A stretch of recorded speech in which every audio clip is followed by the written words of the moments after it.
pessoal, hoje Conversas com a Kaique vai ter um bate-papo bem legal. Para quem não me conhece, eu sou Sabrina Rocha, CEO da Kaique, nefrologista pediátrica, e estou aqui com uma convidada muito especial para o Conversas com a Kaique. E para você que está aqui, não deixe de dar o seu like e compartilhar essa conversa, porque vai ser uma conversa bem interessante.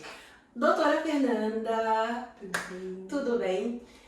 Como você tá? Tudo certo, tudo bem. Bom, se apresenta um pouquinho pro pessoal, fale um pouquinho da sua formação, que hoje a conversa vai ser sobre meu filho é pequeno demais, ou minha filha tá entrando na puberdade, ai meu Deus, os pelinhos, será que eu devo investigar, o que eu devo fazer? Então, a gente vai conversar bastante sobre isso e essa conversa vai dar o que falar. Então, se apresente, doutora Fernanda. Então, eu sou a Fernanda, sou endocrinologista pediátrica, fiz minha formação na Universidade Federal de Santa Catarina, no curso de Medicina. Depois eu concluí as minhas especializações no Hospital Infantil Joana de Guzmão, aqui em Florianópolis, em pediatria e em endocrinologia pediátrica, que ainda tem algumas pessoas, né, que pensam, meu Deus, para que serve, né, um endocrinologista pediátrico? Tem muitas coisas relacionadas à endocrinologia.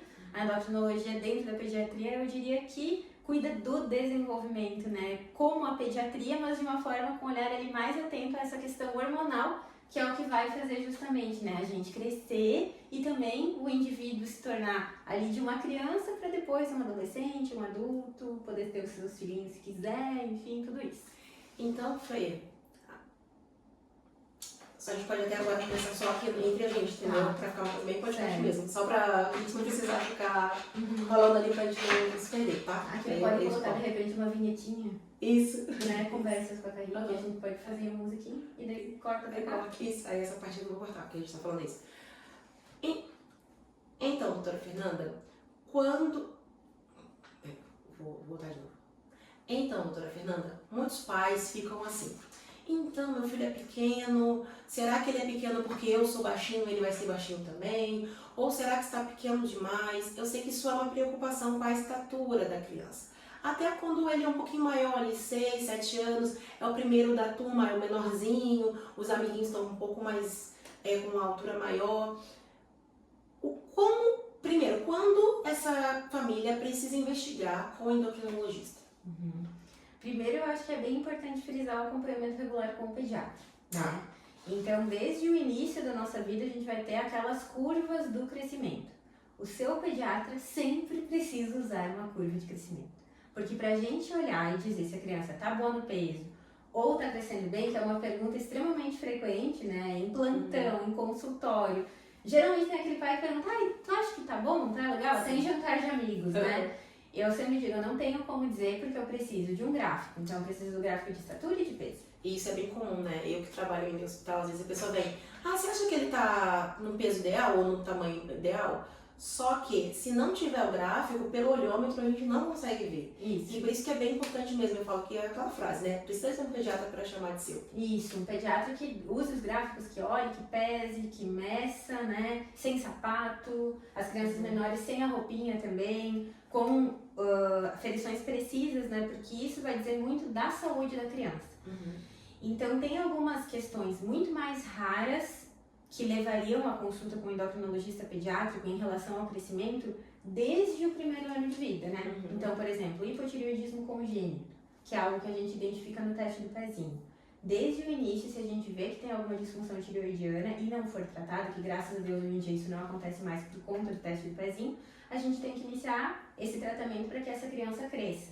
Existem coisas mais raras ainda, como deficiências ali hormonais que se manifestam muito prematuramente, um panhipopituitarismo, por exemplo, que é quando a hipófise, que é uma glândula que produz um monte de hormônios, não funciona de fato desde o início da vida. Essa criança vai ter alterações no nascimento e daí vai necessitar do apoio ali do endocrinologista, não só para o crescimento, mas para outras questões, né? E algumas síndromes genéticas que podem levar a não ganho de peso desde o início também, como por exemplo a síndrome de Silver-Russell, em que a criança vai ter algumas alterações faciais, que são mais vistas quando elas são mais velhas, mas também uma criança que vai ter uma dificuldade ali para iniciar até mesmo a introdução alimentar, crianças mais seletivas e não irão crescer bem, né? Não vão ganhar peso também. Essas são questões um pouquinho mais raras. A gente costuma dizer que até os 2 anos de vida o hormônio de crescimento, ele não é tão importante para o desenvolvimento e para o crescimento da criança, mas a gente vai ter o hormônio tireoidiano, vai ter outras questões, e a nutrição e doenças pré-existentes que vão determinar se essa criança vai crescer bem ou não. Sim. Então, uma criança que tem desnutrição, uma criança que tem alguma outra doença, por exemplo, respiratória, alguma pneumonia grave, pode prejudicar o crescimento. Sim. Uma pergunta, você falou da desnutrição. Hoje é bem comum crianças que a gente chama os desnutridos ocultos, né? São crianças obesas, mas nutricionalmente, ela, vamos dizer, é pobre nutricionalmente, porque não come frutas, não come verduras, não tem vitaminas no corpo, às vezes já tem um colesterol alto. Essas crianças podem ficar, então... Podem ter ali um prejuízo ali estatural. A criança com obesidade, geralmente, ela vai crescer, né? Porque ela vai ter mais energia, enfim, vai estimular para outras vias do crescimento maior, a não ser que tenha alguma outra questão subjacente. Mas a desnutrição, ela pode levar, primeiro vai desnutrir, vai perder peso, geralmente, e daí vai levar um baixo ganho estatural também. Sim. Daí até os 2 anos a gente vai ter esses marcadores ali mais relacionados a doenças, ou então alguma outra questão hormonal, como tireoide, enfim, que pode prejudicar esse crescimento. Após os 2 anos a gente vai ter o hormônio de crescimento atuando como o principal fator que vai fazer essa criança crescer, né? E dentre as outras coisas também, sono, alimentação, tudo isso tem que ser frisado, recapitulado sempre quando a gente investiga crescimento.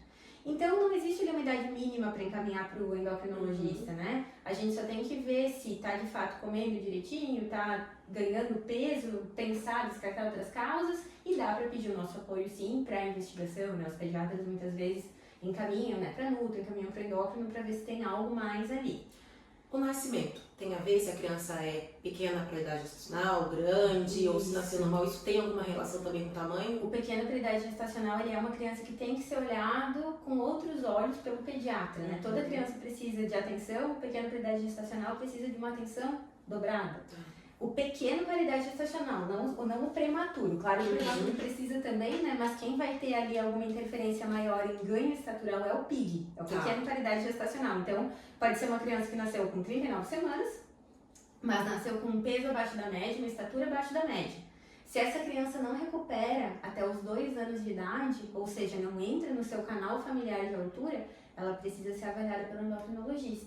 Então, algumas crianças a gente vai pensar em fazer uma intervenção mais precoce, ali por volta de 2 anos, às vezes tem algumas literaturas que falam, outras mais pra frente, com 4 anos, se for prematuro e PIG, a gente pensa também nisso, tá? Então o PIG, o pequeno para a idade gestacional, se os pais tiveram filhos PIG, é importante ficar de olho para ver se essa criança ela vai crescer no seu canal genético. E o canal genético é determinado ali pela altura da mãe e do pai, e a gente começa a ver ele, a considerá-lo a partir dos 2 anos de idade.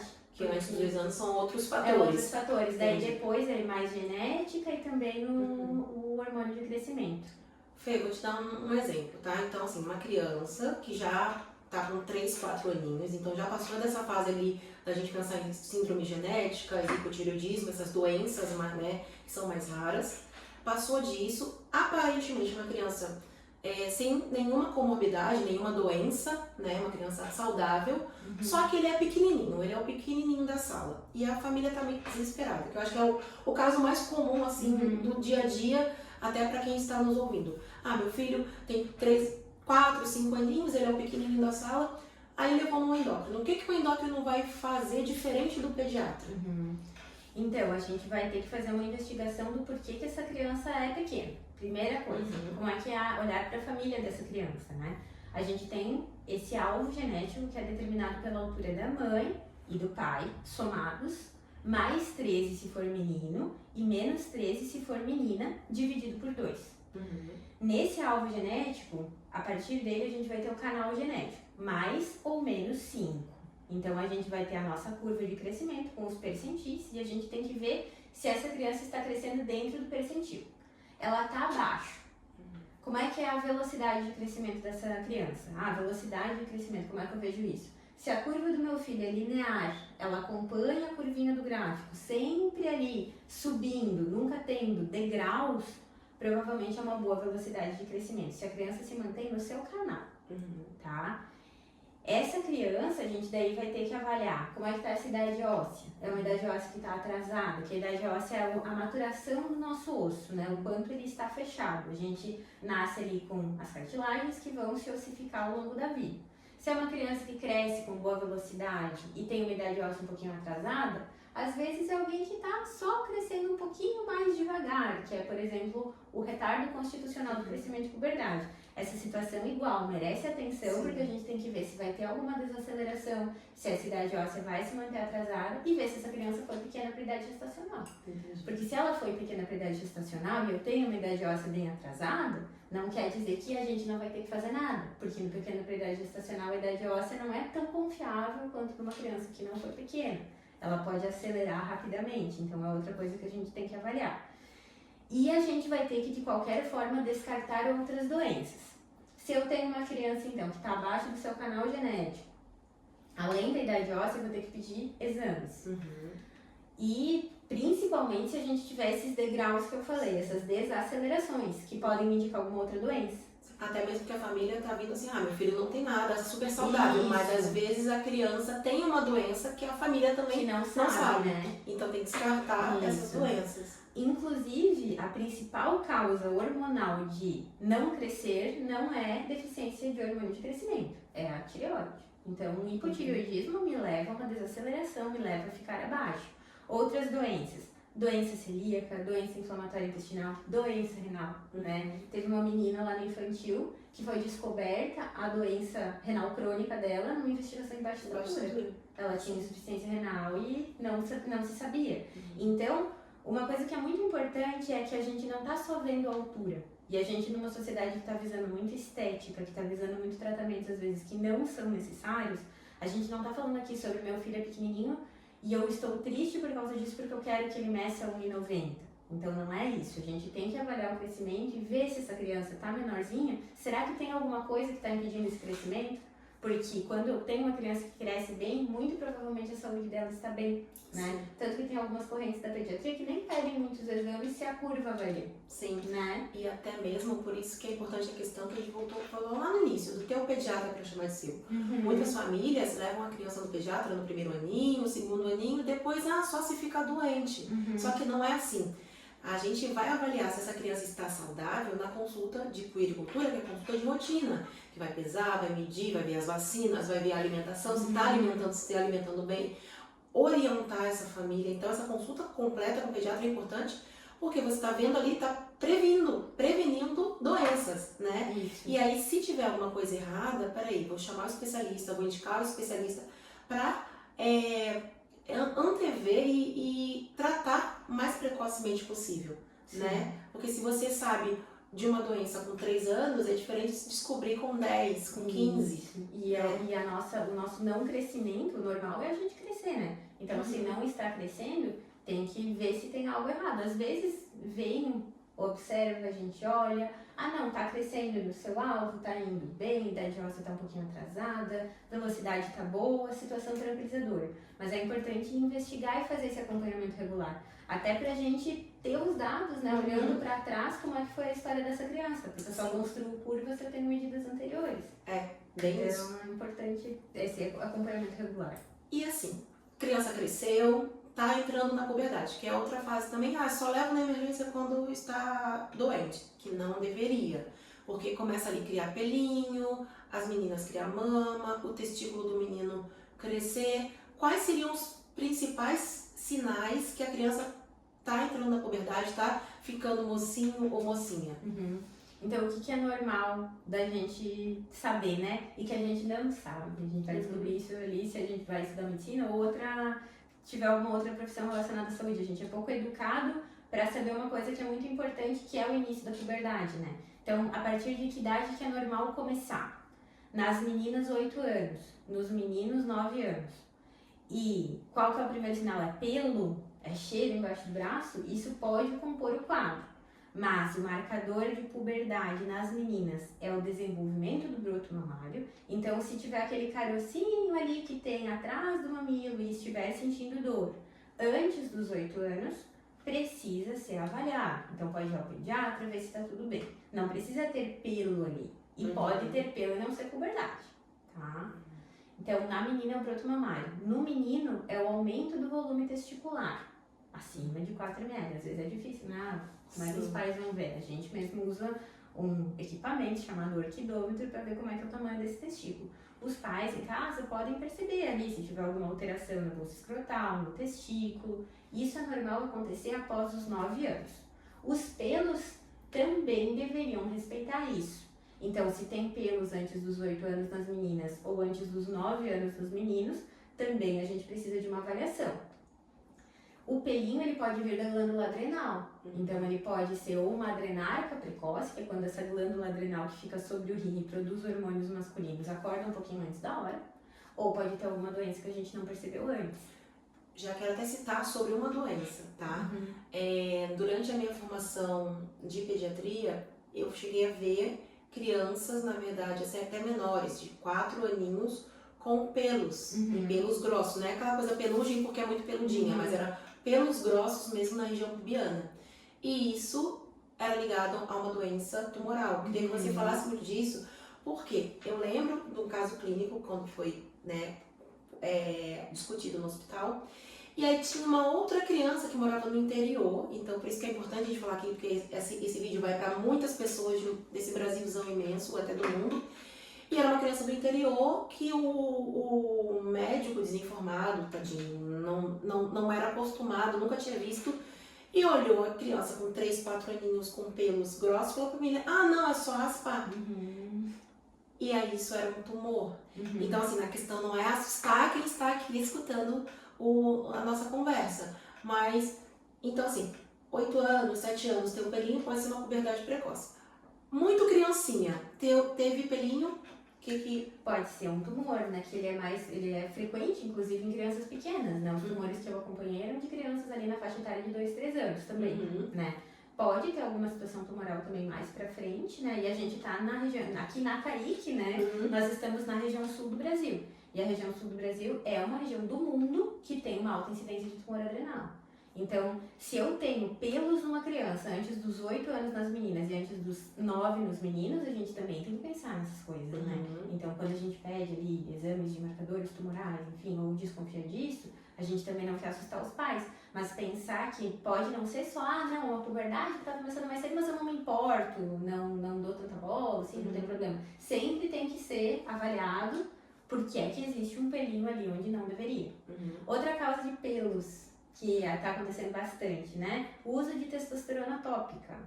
Então, tá muito na moda, muitas vezes de uma maneira que não tem indicação, então o pessoal da endócrino adulto que sofre bastante com isso, né? Prescrições de testosterona que não fazem sentido, ou às vezes que fazem, né? Que a pessoa realmente tem uma indicação de uso. Mas tu tem pego em crianças? Eu tenho pego a contaminação. A contaminação. Isso. Como assim? A mãe usa, o pai usa? Gel de estrogênio, gel principalmente de testosterona. Passa ali em alguma área, passa na barriga, ou passa aqui na região do braço, ou passa aqui na região do tórax. Abraça a criança, esse hormônio vai passar. E daí você vai ter pelos, você pode ter clitoromegalia nas meninas, pode ter aumento peniano nos meninos e pode levar ao avanço de idade óssea. Então, uma contaminação externa, porque o que vai fazer esse avanço de idade óssea é o hormônio sexual também, né? Então, avanço de idade óssea é muito importante, pode me levar a ficar mais baixinho no futuro. Sim. Então, é muito importante ter essa consciência. Primeiro, né, que seja uma indicação hormonal bem adequada. Indicação hormonal bem adequada, precisa fazer a reposição. Passar em locais seguros, então atrás aqui das coxas, usar luva na aplicação, lavar a mão após e evitar o contato com a criança depois dessa aplicação. Porque se você está passando de maneira tópica, vai passar para o teu filho de maneira tópica também. Né? Então é algo que também precisa ser avaliado quando a gente pensa em puberdade e pelos. Sim, e é uma coisa que as pessoas não pensam. As que não sabem, às vezes sabem. não são orientadas e o paciente não tem culpa, porque ele não tem como saber disso, né? Sim. Então, nas meninas antes dos 8 anos, olhar atentamente se houver pelos ou se houver desenvolvimento mamário. Nos meninos, se houver desenvolvimento testicular ou se houver pelos também antes dos 9 anos. Uma questão, eu vejo que principalmente os pais de meninas, eles ficam muito preocupados com essa questão do menstruar cedo por conta da estatura. Aí alguns até bloqueiam essa questão, né, da menstruação. Precisa para todas as meninas? Não precisa? Os meninos também costumam bloquear ou os pais ficam mais tranquilos em relação a isso? O menino, ele tem a indicação, inclusive, de fazer uma investigação bem aprofundada do porquê que está tendo puberdade precoce. Porque pode ter um tumor envolvido, ou tumor testicular, ou um tumor de origem do sistema nervoso central. É mais frequente a gente ter doenças malignas nos meninos do que nas meninas. Nas meninas é mais frequente essa puberdade precoce que a gente chama de idiopática, que a gente, por enquanto, não sabe identificar a causa. Provavelmente, no futuro, a gente vai ter mais arsenal para conseguir identificar essas causas, porque a genética médica, enfim, vai avançar e a gente vai ter essas provas, eu imagino, no futuro. Então, no menino, a gente tem sim indicação de fazer um bloqueio quando é uma puberdade precoce constatada, porque ele vai ter o mesmo risco da menina, ou seja, ter ali um desenvolvimento puberal antes da hora, as questões emocionais relacionadas a isso e o risco de perda estatural. Que a puberdade precoce, como eu falei, os hormônios sexuais, então o estrogênio, testosterona que se converte ali em estrogênio e a própria testosterona, elas vão ter um efeito ali no alongamento do osso, mas também no fechamento do osso precoce, né? Então, se é uma puberdade que acontece antes da hora, um dos grandes riscos que eu tenho é sim de ficar pequeno. Se é uma puberdade que está avançando de maneira muito rápida também posso ter um risco de perda estatural. Puberdades precoces têm que ser investigadas. Nas meninas ali, antes dos 6 anos também tem que ser feita uma avaliação bem profunda, né, do porquê é que isso está acontecendo. Então, essas puberdades precoces, elas têm que ser investigadas e precisam ser tratadas, senão você vai ter problemas. Puberdades normais, que acontecem um pouco mais cedo. Minha filha começou ali, que nem tu disse, a preocupação geralmente é mais dos pais das meninas, né? Sim. Minha filha começou com broto mamário com 8 anos e pouquinho. A princípio normal. Tem que ver se a velocidade de progressão também vai ser normal. Se não vai ser uma maminha que começou com um brotinho e em 2, 3 meses já tá uma mama volumosa, né? O ultrassom, os outros exames também vão nos auxiliar nisso. Se é de fato uma puberdade que é precoce ou que é uma rapidamente progressiva, que a gente chama, a gente tem indicação de fazer o bloqueio para preservar essa estatura. Se é uma puberdade que é normal, começou com 8 anos e 2 e está indo devagarinho, com previsão de menstruar ali por volta dos 10 anos e pouco. Isso é uma situação fisiológica. Então é normal, em teoria, menstruar após os 9 anos e meio. Tá? 9 anos e meio parece bastante cedo, né? Mas pela literatura, a menarca após os 9 e meio é considerado normal. Só que daí você tem que avaliar como é que está a cidade óssea, é um cenário realmente tranquilizador. Se você bloquear uma puberdade que está acontecendo de maneira fisiológica, você vai poder prejudicar o estirão. O estirão, que é aquela grande fase de crescimento que a gente tem na puberdade, acontece por conta também dos hormônios sexuais. Então eu preciso do hormônio sexual e do hormônio de crescimento atuando em conjunto para ter essa fase em que eu vou ter uma grande velocidade de crescimento. Se eu bloqueio uma puberdade fisiológica, eu vou cortar uma perninha do estirão. E daí, com isso, eu posso prejudicar o estirão e prejudicar a altura. Então, bloqueio de puberdade não é sinônimo de ganhar altura em todos os casos. Entendi. Quando é uma puberdade fisiológica, a gente não tem indicação de fazer isso, porque a gente pode, inclusive, prejudicar a altura final. Por isso que é importante esse acompanhamento com um especialista que você confie, porque tudo é um raciocínio, né? As pessoas hoje estão muito na questão de exames, acham que tudo se resume a exame. Mas não é só o exame, é o raciocínio clínico e entender todo o contexto daquele paciente para você ter o sucesso no seu tratamento, né? Então isso é bem importante, as pessoas voltarem a entender que a medicina não é só o exame, mas é o que a gente conversa na consulta, que é a anamnese. Normalmente o bom profissional ele vai fazer uma anamnese bem detalhada, perguntar o histórico de saúde, do familiar, para entender esse contexto, pedir os exames adequados, porque não é só também fazer uma bateria de exames sem o raciocínio, tem que ter os exames adequados e esse profissional encaixar o quebra-cabeça para a gente ter uma efetividade no tratamento, né? Acho que isso que é o mais importante. Senão o algoritmo resolveria tudo, né? Você lança ali os dados e e na endocrinologia principalmente não é assim. Não é As assim, coisas não são só por peso, as doses das nossas medicações não são assim também, então a gente tem que ter ali todo o refinamento para olhar cada caso como um caso, né? Diferente. Às vezes a gente pensa que não vai evoluir de uma maneira muito rápida, optamos por aguardar um pouquinho para avaliar, para ver se isso acontece e somos surpreendidos com um caso que não está evoluindo de maneira fisiológica. Então, intervir quando necessário e também ter a tranquilidade, a calma de olhar e esperar quando for possível, né? Sim. Fê, eu amei a nossa conversa, eu aprendi muito. Principalmente essa questão ali da testosterona e estrogênio tópico, que eu mesma, mesmo sendo médica, não fazia ideia. Eu acho que é importante levar essa mensagem para as pessoas. Tem algo que você acha que é muito importante, os pais, as mães que estão em casa vendo a gente, precisam saber sobre esse tema? Eu acho que principalmente frisar ali a questão de tem que ter gráfico na consulta pediátrica. O pediatra precisa colocar no gráfico de crescimento, precisa ali a partir dos 2 anos também ver se está respeitando o alvo genético, porque a gente não olha as crianças só pelo percentil 50. Tem pessoas que precisam, que vão crescer, devem crescer além, tem crianças que devem crescer abaixo, que poderão crescer abaixo, né? Então tem que ter essa avaliação. E os marcos ali de 8 anos, puberdade na menina, 9 anos no menino. Antes disso precisa procurar daí o endocrinologista ou o pediatra, né? E que a gente tá procurando saúde, não questões de estética. A gente não tá querendo ali deixar todo mundo enorme, mas a gente precisa avaliar para ver se tá indo tudo bem, se a criança tá conseguindo o melhor do seu potencial. Até porque nosso mundo é diverso, né? Isso. Existem os jogadores de futebol que são baixinhos, existem os jogadores de basquete que são altões, então assim, tudo...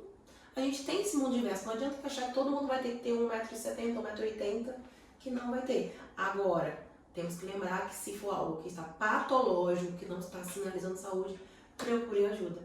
Gente, Fernanda, muito obrigada. Obrigada a vocês também. É um prazer estar aqui com você também. Foi muito bom. Espero que vocês tenham gostado. Lembrando de dar o like aqui no nosso vídeo e compartilhar esse vídeo também para outras famílias. E nos encontramos na próxima conversa da Kaique.